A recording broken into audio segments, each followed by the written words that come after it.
Thank you for joining us tonight. We're very happy to have you here as every month, and we're very excited to share a new topic today.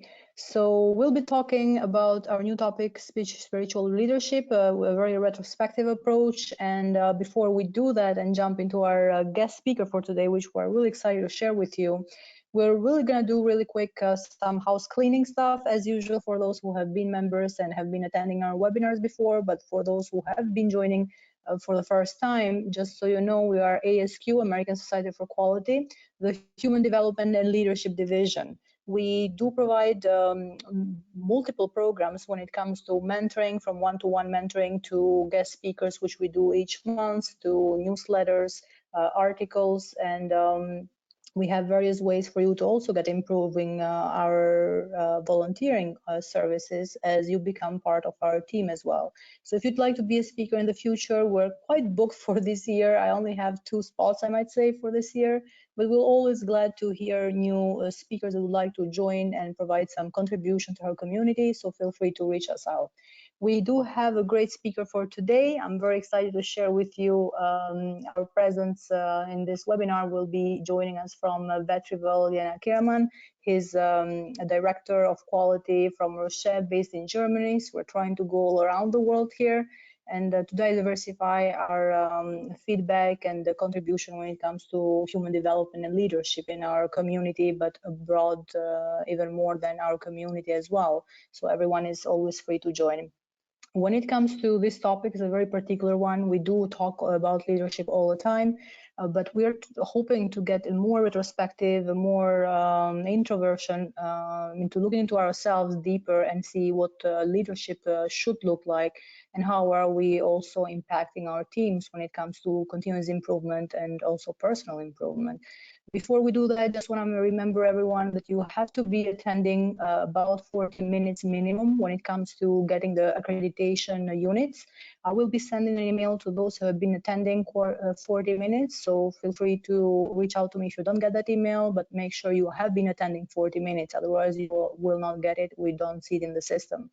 We'll have a very short survey at the end, so that helps us to get your feedback, your voice, and design everything as it's best fitting you.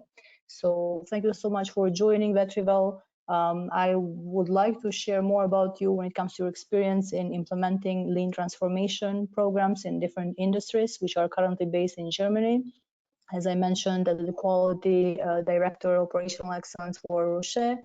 Vetrivel, as you might not know, have started his never-ending continuous improvement, I'm glad to call it that way, in a very automotive heavy industry, and got lifetime opportunity to experience transformation in different industries as well. So not just automotive, but industrial, energy, electrical engineering, and pharma, as he's currently doing. What fascinates him about operational excellence, which we're all curious, and I will discover more as we go through this webinar, is the enormous impact that it has on his personal life.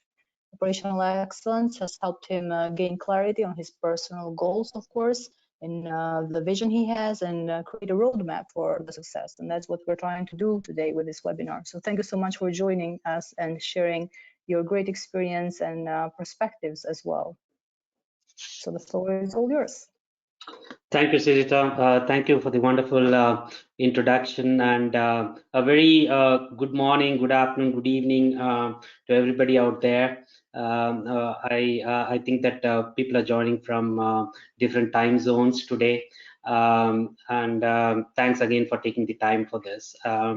It's a topic which is very dear to me, as I start this, I think I don't know how many leadership presentations you have attended, and I'm sure what's going on in your mind, another presentation, come on, another presentation on leadership. I think I would be feeling the same even if I'm presenting, and I often reflect on, how long will we be talking about this topic?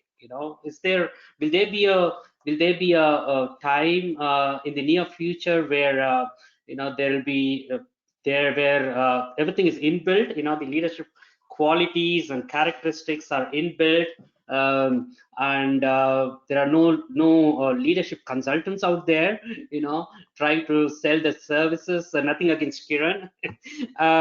Will there be an ideal state or ideal world? I always reflect or think about this.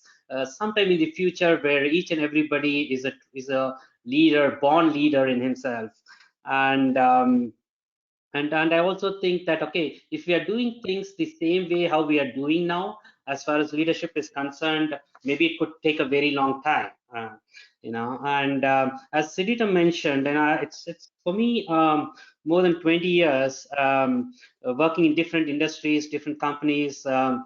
I mean, in India and also in Germany, and it's, to be exact, in my 20 years I've gone through 8 different companies, and I've seen 8 different leadership teams, both in India and in Germany. And I always these 8 teams, I have 8 leadership teams or senior leadership teams.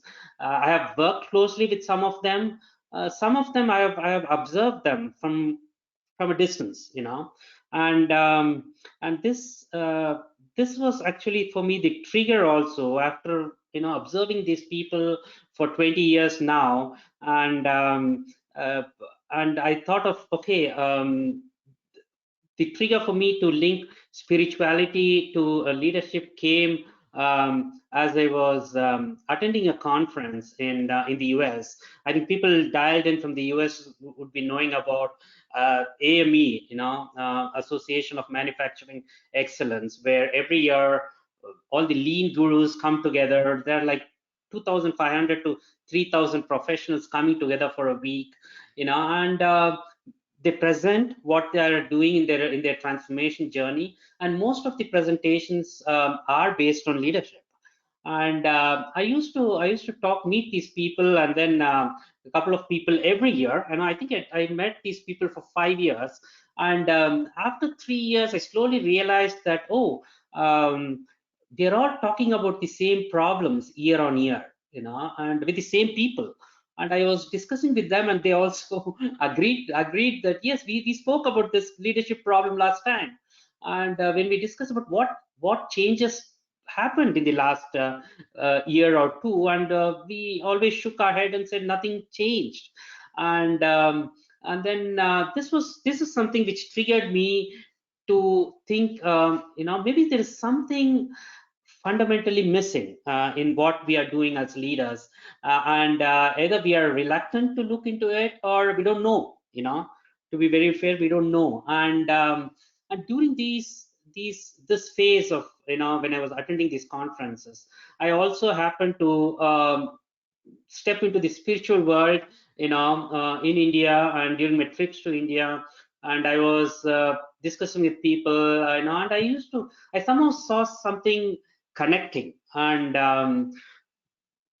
spirituality, it's a complicated topic, if we want to think complex. And one of the things very important is, for everybody to be clear, is it has nothing to do with religion. Very often spirituality gets connected to religion, and very quickly. And there are so many different definitions for spirituality. And for me, the most simplest definition, what I experienced was spirituality as a genuine intention to help others without expecting something in return. This is one of the many definitions which I heard about spirituality, and I was really fascinated by the simplicity of this, because it doesn't talk about religion. It talks about the person in focus. I just repeat the sentence. I just forgot to put it in the presentation. A genuine, one of the definition which I came across is a genuine intention to help others without expecting something in return. And I then put this definition in the leadership context, and I said, okay, is leadership also not about this? We all talk about lean leadership, and leadership being the foundation of any transformation. And I'm sure you would have heard of the term servant leadership, where leadership is seen as a leader is seen as a servant, because his role is to serve his people, with the right skills, right tools, the right support. And I think the line "without expecting something in return" holds good also, at least at a personal level. Of course, we want people to achieve a result, improve something. That's an expectation, but that is at a organizational perspective, and not at a personal level. And this is what triggered me to link spirituality and leadership. And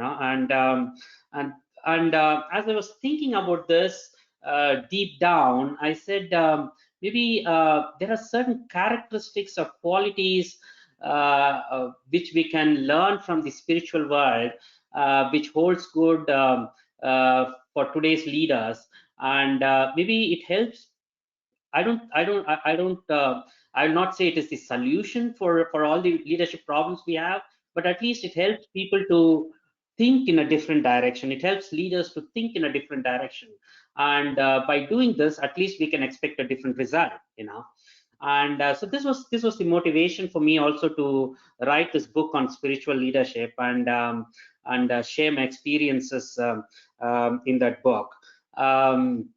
So as I was going deep and looking at what could be the characteristics, and trying to frame it around a model, one of the things which I always had in my mind is the foundation. And I always I don't know why, but as I was planning to write this book, I had somehow nailed in my mind that the foundation of my spiritual leadership model, I'll call it as my model, because it's the way I saw it. It need not be true for others. And was this what you see as the foundation, ego. And somehow I had it in my mind for a very, very long time. And I'll come to it why I feel that way. And so I mean, my experiences with the different companies, and then meeting people in different conferences, and AME, for example, motivated me to think in this direction and come up with this model. It consists of, I call it as 11 elements out there. And it works as a system. This model works as a system. So I just want to take you through a couple of them. We'll not be able to, because of the time constraint, we'll not be able to go into each and every element in this model. But I just want to take you through a couple of important ones, what I feel as the top 5 or top 6 of these 11 models. And just a small note to you, since we'll be having very little time for questions, I have some at the end of each element, I have a reflective question, and I'll be sharing my experiences around that question. And also you are welcome to share your experience on the chat, which I think Sirita can just correct. Yeah, actually, I'm glad you pointed out. So we will have the usual 15 minutes at the end for question and answers, but because this approach is very into, as I said, retrospective, reflective, and we don't reflect when we're asked, but we reflect when it comes to us. So if you feel like anything you are hearing here, it comes to you as a thought, as something you'd like to share, feel free to use the chat box, the question box that you see in there, and we will then take them one at a time, either in the end, or if that is a response to what Vetrivel is saying, one of his reflective questions. So thank you. Yeah, thanks. And yes, we were recording this session, so this will be available as usual on our YouTube channel within this week. So presentation as well. Thank you. And so I know that all these elements, what you see, if you read them, they're not new, and at the same time they are a little bit a little bit boring type of topics, and so I'm very particular on. I'm a big fan of telling stories, so, and also listening to stories. And so what I'll be sharing is on these specific topics.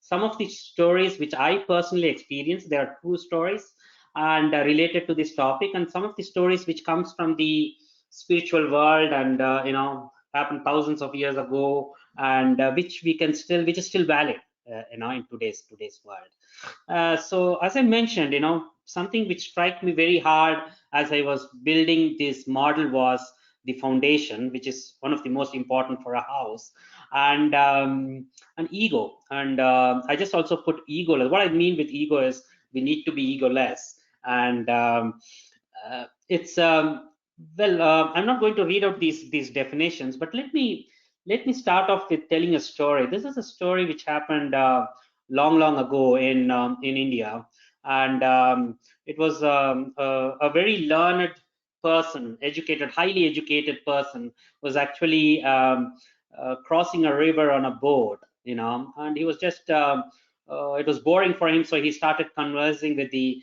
boatman, who was not educated, who was a simple guy, who made a living with taking people across the river. And so this guy started off with asking him questions on literature, and asked him whether you have read this particular literature. And the boatman, as expected, answered that no, he has never heard of it. And this guy got furious, and then he said, well, you have wasted 50% of your life for time by not reading that. And then he kept on going through these conversations, telling him more other literature names. And and every time the boatman replied in the negative, and they said, well, you have completely wasted your life, by not knowing about these things. And as the journey was going on, the boat developed some problem, and so the and water was coming inside the boat, and this gentleman, this boatman, he started he asked this guy, well, do you know swimming? And then this guy said, no, I don't know. And then he said, well, you've wasted your whole life. None of your education or literature is going to save your life. And what is of use if something what you have spent all your whole life cannot save your life? And this is a story which is very often used, with children, and also sometimes with grown-ups, with respect to not being egoistic of what and not being focused on your own importance. And so as you see here in the slide, Buddhism actually calls ego as the I, me, my thinking, everything focused on the self, not with respect to improvements, but with respect to importance, and that's the difference. Another story from my previous employers, is I was talking with the leadership team, and I was talking with the VP of operations, and they have been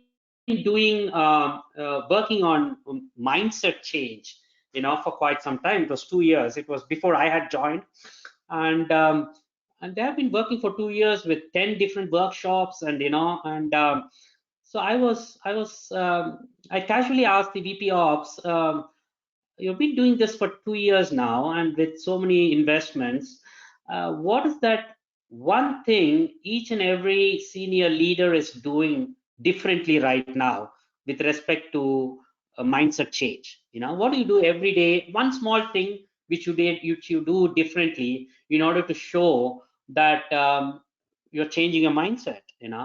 And the VP Ops was really shocked with my question, and he in fact said, well, we are not at all in scope in this transformation. We are all, the assumption is, what he actually meant is, the assumption that all the senior leadership are on board, have the perfect mindset, and there is nothing to improve, and the focus is on the 600 people who are on the plant. And this really triggered something in me, and I actually talked about this subject with him, which he at last accepted. And the answer was really that they didn't really feel that they need to change, and they really felt that they are perfect, and the change should happen in the rest of the team. And this was a very high level of ego, that I'm the most important guy and I know everything, and my people are need to change. And this is some story which I use very often, just to create some thinking on why we always say change starts at the leadership level. But if the leadership mindset is that they don't need to change, then nothing will change. And so the one of the strategies which I commonly use, to silence egos, is very simple. There are three things. Is One is to avoid focusing on what people are thinking about myself or about us. We always design our life based on what others think about us. And once you stop focusing on that, because once you start designing your life based on what others think, you bring in also a certain level of ego into that. You know and the second one is not taking success for granted. That's what which typically leads to overconfidence, and then leads to ego. Not taking our successes for granted. And the third one, and also an important one, also at a leadership level, is not blaming others for our failures. And very often we always find the root cause of our failures outside of us. you know and so these are the three things. Avoiding I mean avoiding what people are thinking about us, not taking our success for granted, and not blaming others for our failures. And I think why is this the foundation is, once a leader decides that he is the or has the feeling that he is the most important person, that ego comes and sits in, and then you cannot do anything else. You cannot none of the other characteristics in the model will work. And that's why I put this as the foundation. It's very hard. It's easily put or easily said as done, but I always feel that that is something which every leader should think about, because it's a very sensitive topic. And a leader should be ready to look bad, you know, in order to let go his ego. And so that's why for me, it's one of the foundations. And one of the thing, my affirmations every day in the morning when I get up, there's one sentence which I've been saying for quite a couple of years now, and that's the sentence what I've written there.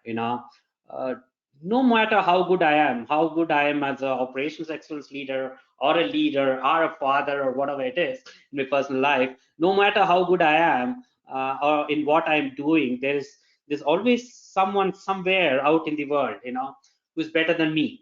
And every time I say this, in the morning as I get up, this actually pulls me down if I'm flying up, and makes me grounded, makes me stay grounded. So just a reflective question here. As a leader, I would say, can you remember an incident where your ego was on display? I think we all, in our day-to-day life, experience this. And we are, knowingly or unknowingly, we show our ego, right? And so just a question for you to reflect on. Maybe something what happened today or yesterday, or what you remember, or something which you can remember. There are certain incidences which you can remember for a very long period of time. And so just think about this, just reflect this, and as we go forward, I'm just going to move ahead in the interest of time, and then we can always try to at the end, if we have time, just talk about your reflections here. The other important one which I feel with respect to, or it's also the foundation, is patience. Patience is something for me. I really like to read that first sentence. Typically, I don't. I hate reading sentences on the presentation, but this one is something which I've been using it very often. Patience is not the ability to wait, but the ability to keep a good attitude while waiting, and that's the tough part. And so this is let me start also this with a story which I experienced uh, as I was writing that book, Spiritual Leadership. I happened to attend a meditation retreat. It was a 10-day meditation, where you uh, meditate for almost 12 hours a day in the 10 days, and every day used to start at 4 in the morning and end at 10 in the evening. And this was, and the process for the 10 days was sitting still, and focusing your breath for 10 hours every day. And um, and this required lots of patience. And I still remember we were like 50 people, and I still remember people going out after the first day, people going out after the second day, and totally impatient. They wanted to know the effect of what will happen after 10 days in the first day itself, and that was not the case. And the teacher or the guru whom we had, he made it very clear that this is a 10-day process. You really need to be patient day after day in order to see the success after 10 days. And this was where I could see so many people being impatient. And my roommate, he went after half a day. He really could not take it. And for me, it was a big change, after the 10-day process, and I could really see the fruit of um, exhibiting patience the 10 days. And sometimes you just have to sit and wait, and you get it. And so this is something, it's very close, and this is something which most of the current leaders lack. One of the role model companies with respect to patience, for me, is Toyota. And it's, why is it so? Because their foundation, Toyota has, I think many people would have experience with the Toyota production system. Toyota has 16 management principles, and one of the foundation, they call it as the foundation principle, is what you see there on the screen. The foundation principle is, base your management decisions on a long-term philosophy, even at the expense of short-term financial goals or financial loss it is actually. And interestingly, most of the companies which created their own production system took these 16 principles and took this out. You don't see this in most of the companies, and I haven't seen, in my 20 years, I haven't seen any company having this as a management principle, part of the production system. And this is the foundation. And one of the, lean transformation, Toyota always says one of the most important characteristics for a leader in a lean transformation is patience. And this patience, uh, it's actually the art of knowing how to wait. It's not easy. The art of knowing how to wait, the ability to respect time, giving a pause. Giving a pause when needed. They are most important when it comes to our thoughts. Our thoughts need pause. And so the impatience combined with anger, stress, and frustration leads to hasty decisions and bad decisions. And this is what's happening in today's world. And when you look at patience and organizational transformation, whenever we talk about transformation, we talk about two things. One is a transformation in the mindset of the people, and a transformation in the results. These are the two things which always refer to when we talk about transformation. And this takes time.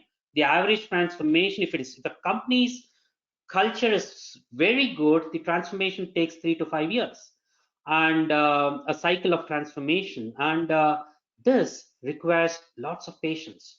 And the leader, that's why I regard patience as one of key characteristics which a leader should possess. And most important, patience does not mean just leaning back and leaning out and lying down.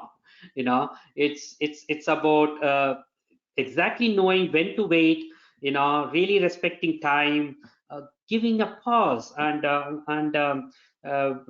needed for your thoughts, etc. So that's what is critical to organizational transformation, and I think many of you would have heard this sentence, the patience to listen. Most of our leaders lack the patience to listen, and after that it comes whether people are listening to understand or listening to answer. I always reflect myself at the end of the day on all the meetings I attended or all the presentations I did I really listen to understand, or did I listen to answer?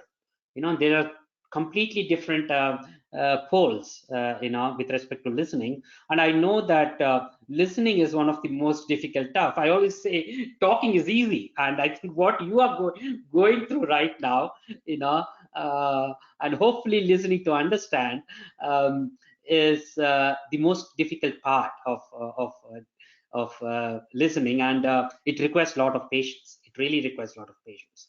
Now, just a reflective question. So, different people have different ways of developing this capability, and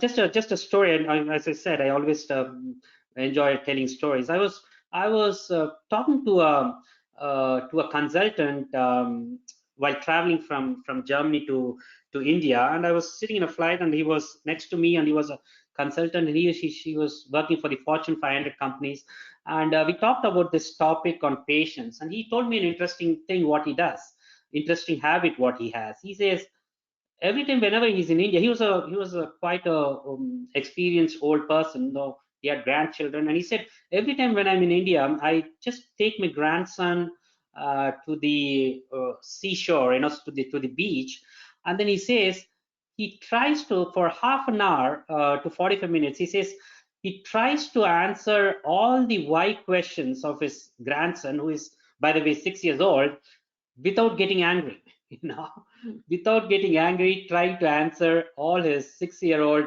grandson asks. And he says it really helped him, improve his patience muscle when he is with his clients. And that was a interesting experience. I try to do it with my children. Sometimes it works, sometimes it doesn't.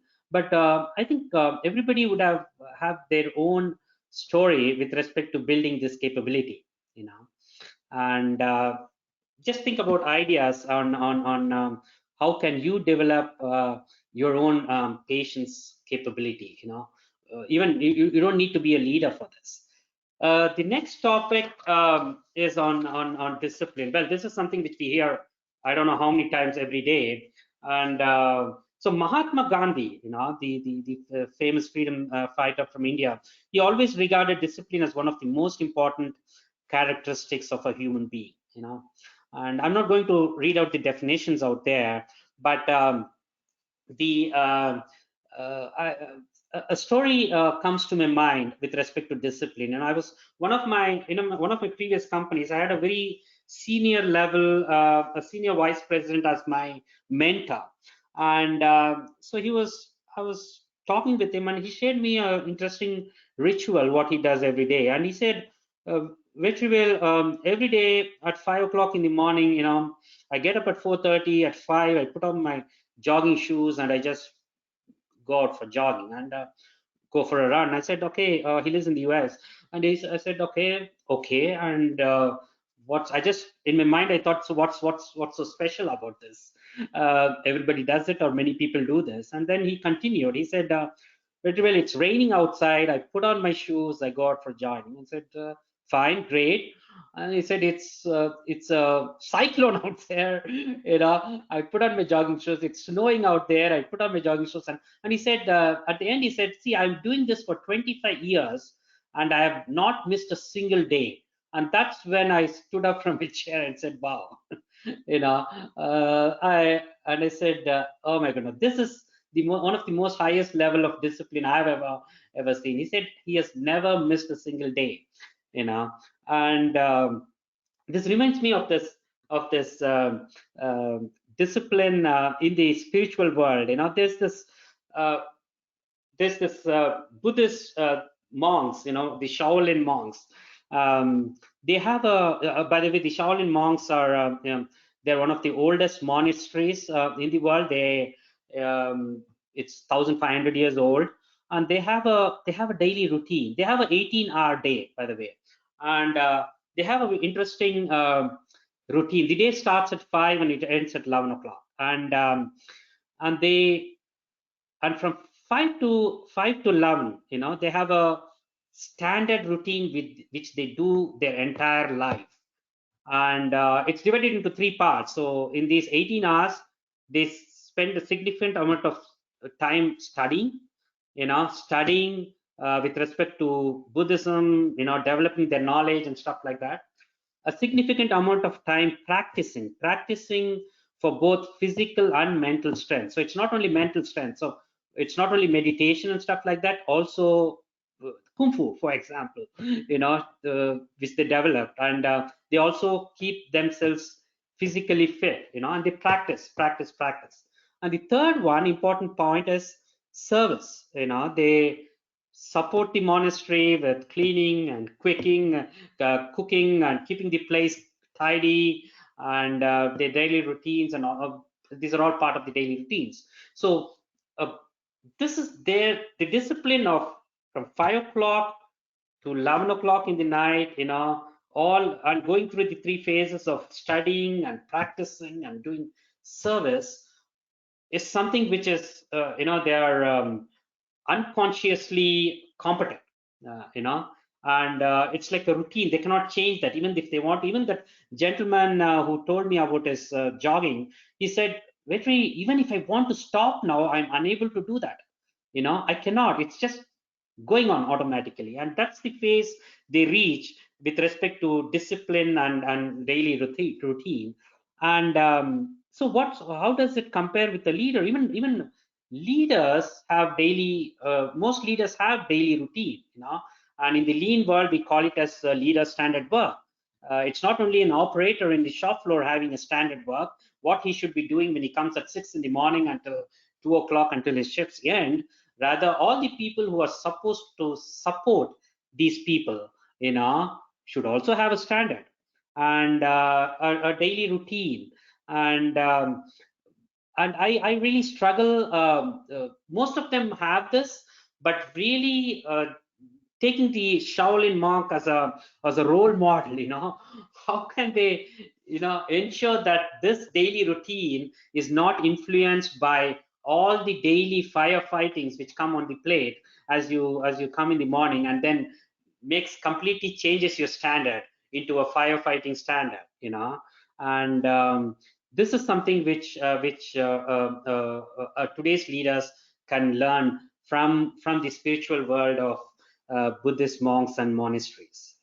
I'm just going to rush a little bit and having a look at the time. Vetrivel, because we have a question and answers coming in 5 minutes, might be interesting to see all the areas that you have, maybe a minute each, and then Sure. we see how the audience wants us to where to focus most. Maybe that's the way to go with the time we have left. Thank you. Yeah, thanks, Sujata. Yeah. So one of the elements which I always focused on was also on happiness. You know that the world's most common habit is not being happy. It's actually worry. Statistics says that 80% of the people spend 80% of their time worrying, and when we look at the primary purpose of life, the primary purpose of life is actually to be happy.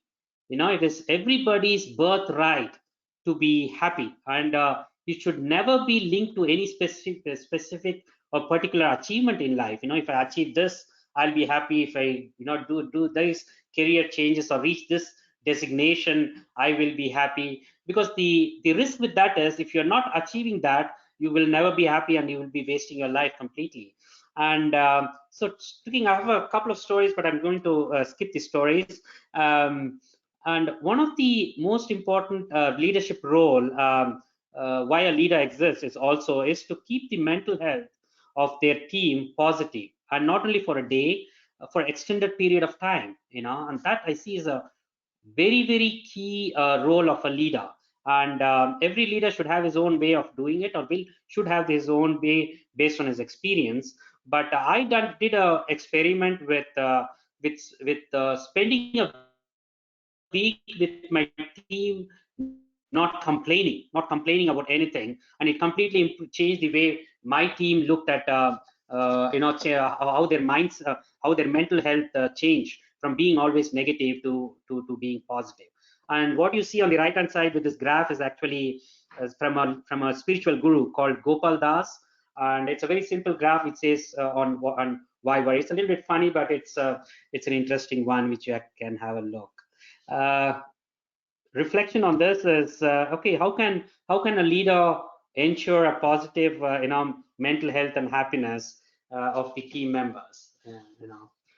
One thing which also if there is one thing which I would describe spirituality is silence. For me, I was talking with Kiran later, and she said for her the word is joy.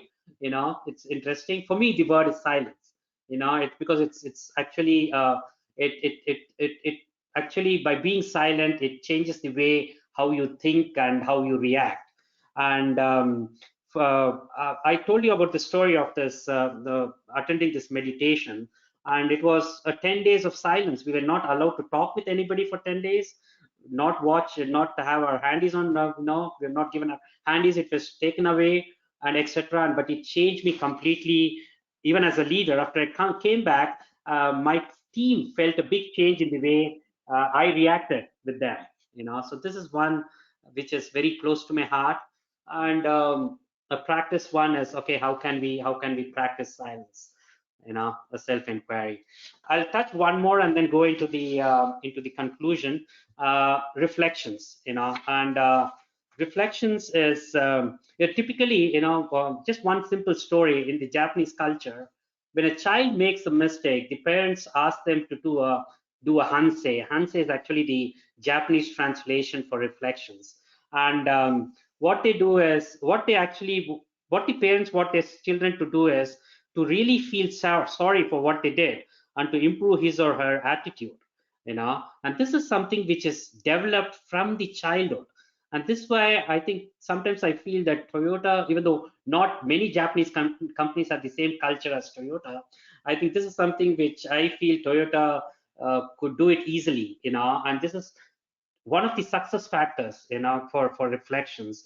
And from a leadership perspective, I think leaders should reflect on their purpose. Why do they exist in the organization, and what is their role in the organization? Why do they come every day? And are they achieving this purpose? And that's something which I reflect every day, and I have an action plan, at least one thing which I would like to change for tomorrow. And this is one very important part. And I quickly would like to really jump into the conclusion so that I don't skip the important part also here. So this is my model. I came up with these 11 elements, and it is based on my 20 years of observations, experience, reflections. I'm working on this stuff on these 11 models, and my recommendation to you is create your own model. Maybe these are not yours. Maybe you can take a couple of things out of the year, but maybe you have just 5 elements, you have just 3 elements. And my inspiration to put this in the form of a house is from the Toyota house, because they always put their production system in the form of a house, because each and every element in the house, the roof, the pillars, and the foundations are all important, but still the foundation is the most important one. Everybody will have their own critical top 3 elements. It need not be so complicated like this model. For some, this could be a complicated one, but it need not be. Identify based on your experience, identify your top 3 elements, work on this, and I think this way we all can change the culture. And maybe the ideal state, what I mentioned at the start, one day we are all built-in leaders where we don't talk about this anymore. I'm sorry, I overrun the time, Sarita. No, that's But fine. I just yeah, wanted to make sure you actually go through the model because I've read the book and you know my thoughts about it. I'm obsessed with it anymore and looking forward to the next one. As we said at the beginning, they do sound like topics that you hear all the time, and I did have the same experience when it comes to conferences, talking about quality at the same time, having always some leadership topics in there. And my question always there has been kind of like yours: why are we still talking about it? Like, why do we need this? Why are we? And my question is back again to you: why are we not getting it? Like, why are about 100 something people sitting here still listening to this topic? So that's something we're not doing right. And one of the questions and maybe comments that we had here coming already, and please feel free, guys, to start sharing your comments or questions if you have, and if you would like to have some stories a bit. I believe in the power of storytelling as well. If we want Vetrivel to stop a bit more in one of these pillars, I would say. So when it comes to patience, one of the comments was there about the linkage between patience and our self-awareness. How are we aware of it? Would that impact on the level of patience that we have? yeah, absolutely. I think when we very often what people misunderstand with patience is not doing something, just Mm-hmm. letting it go and not doing something, and which is actually not True. the case. Yeah, Mm-hmm. and it's more about stepping back and really adjusting the course. At the same time, giving the time for nature. When we in the spiritual world, everything is revolves around nature. Learning from nature. Why does a tree or a plant take time to grow? Why you should be the patience of if a guy plants a sapling, and then if he expects it to grow the next day, then he's doing something wrong, or his expectations are against the nature. The plant needs its time, it needs its nourishment, it needs the water, it needs manure. And you cannot just, the way today we are reacting is, we are pulling out the plant every day to see whether it's grown or not. you know and at some day the plant is dead on one day. And so this is, I always correlate patience to putting a seed, and then allowing nature to take the time to grow. And Mm-hmm. but cannot stop watering it. You have to water it every day. And someday somebody will be enjoying down the tree. And I think this logic holds good also in today's corporate world, where you expect mindset to change. You do a training on mindset, and you expect people to change what they have been doing 20 years back, since 20 years, to change tomorrow. And that is the patience what most of today's leaders are lacking. uh, and Mm-hmm. so stepping back, and giving the time. And and also with I always I think one thing I really completely forgot, all these elements, it actually starts with, for a leader, for me, it starts with himself, and not what he can do different. What is the mindset he needs to change? As I said, Mm-hmm. with this VP operations, he really got annoyed when I asked him, what is that one small thing you are doing differently today, since you're working with so many different mindset changing coaches? And Mm-hmm. he really got pissed off when I asked him this question. And just Well, imagine I do how remember the he'll story be. in your book. It's it makes you self-reflect. Like either you want it or not, the way you wrote it, it made me like, am I this one or the other one? And what can I do about it? So when you talk about patience, then in this case, because people sometimes realize that they are lacking patience when they have lost it. So I don't think we are aware of it before. When do you find yourself out knowing that, okay, maybe I do need to revisit this level of patience I'm having right now? Is it like a gateway that you know that at this time I might need to check on myself if I'm still waiting enough, or how does it work? Like Oh, when do I you think become aware? yeah. I think it's by developing this self-awareness on the situations where you are in. You know, it's actually a case-by-case basis. Very often, somebody is sitting on your shoulder and not having the Mm-hmm. patience. Our bosses are sitting on our shoulder and asking for something which we cannot deliver. You know, Mm-hmm. and somebody is sitting on his shoulder. You know, and so sometimes it's a chain of people sitting on your shoulders, you know.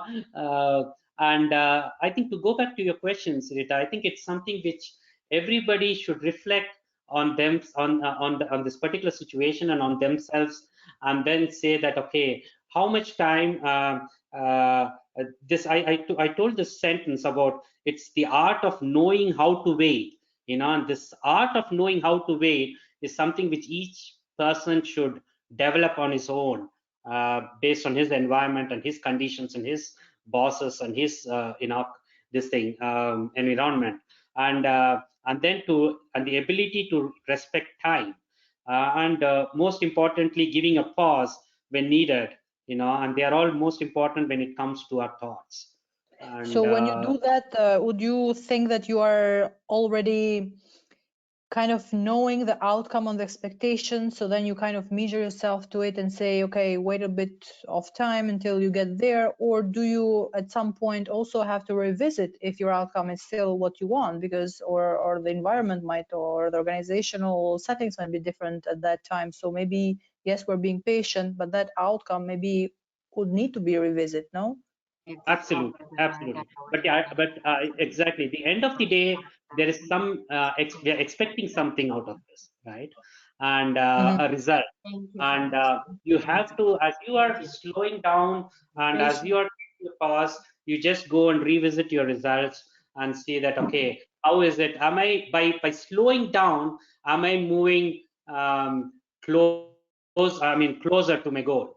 You Mm-hmm. know, and this constant revisiting is critical, and that is where each one will develop the art of knowing how to wait. You know. So what do you think about when you said everyone might have its own model? One of the question is how did you come up with your own model, and B, which B is my question, is how do you sustain it? Like, did you develop any practice, anything that you kind of go and revisit this model for yourself and kind of also change the model itself, or whatever that is? Like, how did you get started, and how do you keep it going, I would say, if Yeah. that's to be kept That's going? that's an interesting question. So this one, as I said, this model is based on my 20 years of experience, and the experience what I had with 8 different companies and 8 different leadership teams. You know, and Okay. all those stories which I experienced myself gave me this model. You know, with respect to the story I had, ego, you know, where I talked about mindset, where a leader was not happy that I asked him what he's going to do. The story about I had a story which we did not cover the point of silence Mm-hmm. very deep, where I had a leader who was actually always talking, and when I reflected with him, he said that he did not feel that he was important when he's not talking, you know. And that was it. But why do you exist in the then I went into the purpose part, and then I said, why do you really exist? And one of the most important definitions what I had for purpose was the primary purpose why leadership exists is what Toyota says is actually there's only one reason: motivate your people. That's the only reason why leadership exists. And there are a couple of others which, very simply put, another one is to maintain its culture, you know. And culture is defined by the senior Yep. leadership behavior and habits, what they do every day as a routine. It goes into discipline, yeah, every day Okay. daily routine. And then how do they behave to different situations, Do they behave differently every day, or do they define it when they see something red? Is it green today or is it red? You know, on the They're performance. exposed. They're exposed. So Yeah, they have to exactly. be holding themselves accountable. Another question we have is, did you think of any particular linkage between these? Like, did you decide, okay, so I'm gonna put these as a fundamental, and then I have the pillars, and then here I have the purpose. Is there a linkage, specific ranking, or whatever across these items you have chosen for your model? Oh, yeah. The one is, if you look at the, I was very particular on the foundation. So I said, okay, for me, having patience and discipline and, ego, these things are the basics, are the minimum I need for me, based on my experience, the minimum I need, and they need to be strong, they need to be really strong.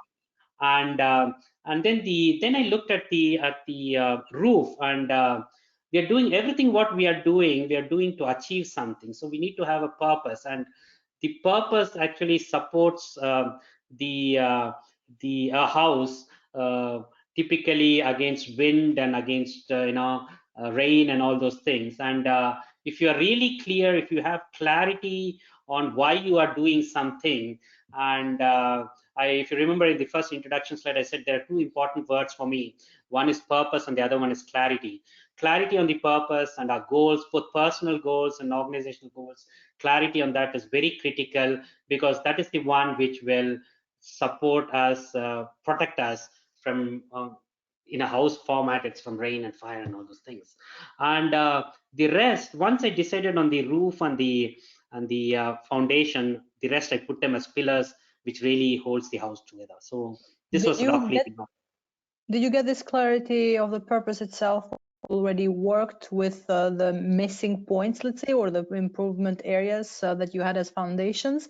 Or did you feel like you already knew the purpose, you're just trying to find out how to get there, and you made a self-reflection, okay, I missed this and this and this, I can improve in these two to achieve to my purpose? So when did you get this clarity of the purpose?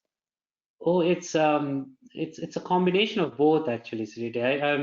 I think when the stories with respect to purpose, which I mentioned, when I talk to leaders, and then I asked them, senior leaders who were in the company for 20, 25 years, when I asked them, why do they come every day to the organization? And I still remember it was my second month in the organization, and then they were all pissed off with my question. And then they said, to define goals and to define strategy and stuff like that.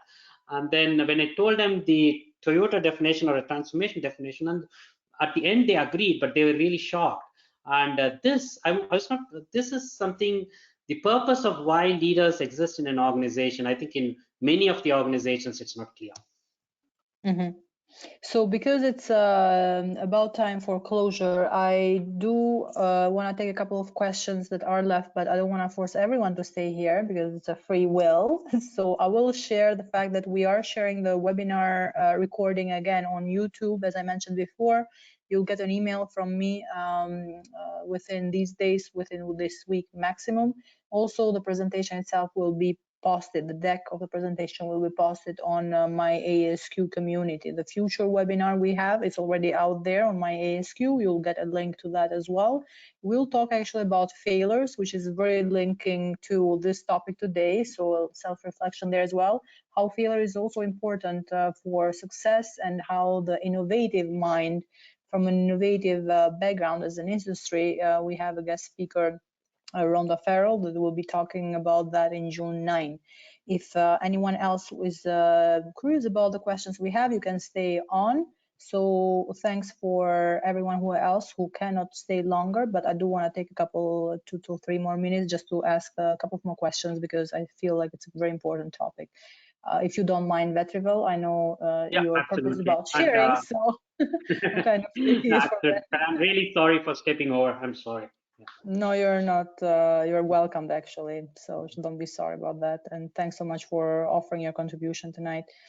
So another question we had is, how about now we start hearing about Chief Happiness Office, these are these really like a change on titles? Instead of calling it human resources, we're calling it happiness and caring and whatever. Do you feel like it's very authentically happening, or are organizations so aware about the importance of this, or are these kind of names we're giving it to have that impression outside? That's a really, really important question and an interesting one. I think it's sometimes they are being used as a fancy word or word of the flavor of the month. My experience, I'll just share my story. Every day in the morning, I think you all have performance boards in your organization, especially if you're in a production environment. I mean, many of the office environment also have performance boards. And every day in the morning, I stand in front of the board with my team, and it's one of my stories from my previous organizations. And we have one section which is called mental health, where everybody rate themselves whether they are in the green zone or the red zone. And very often my team was always in the red zone, and I was the only guy who was on the green zone, and it was not positive. My role as a leader is to make sure that they are all on the green zone, and for extended period of time. It's not for a day or two, for extended period of time. And when I started asking them about, okay, why are you feeling bad today? Why is your mental health not good? And they always told me about, gave me reasons that somebody did something, somebody did not behave the way they expected, somebody was supposed to do something and they did not do it, and it was always somebody else, and I was like, it made me reflect, why are we linking the way we feel based on somebody else's behavior or views, and this happens very often. We feel bad for something, for a reason where somebody did something and he doesn't even remember that, the guy who actually did that, and but you're taking it and then you're processing it in your system, in your head, and this has a big impact then on how you feel. And in the morning they always, they're red.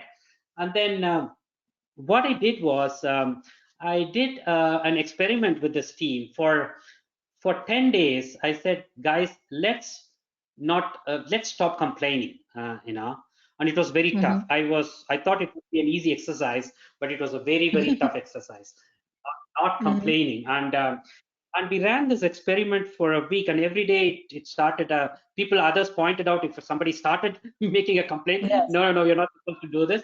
And then we were policing within ourselves. We kept it to the team. I didn't publicize it. And then after 10 days, slowly I observed that they all started going into the green zone, and we didn't change the behavior of the people outside. They didn't even know that. And what we changed was our thinking pattern, and we stopped complaining. And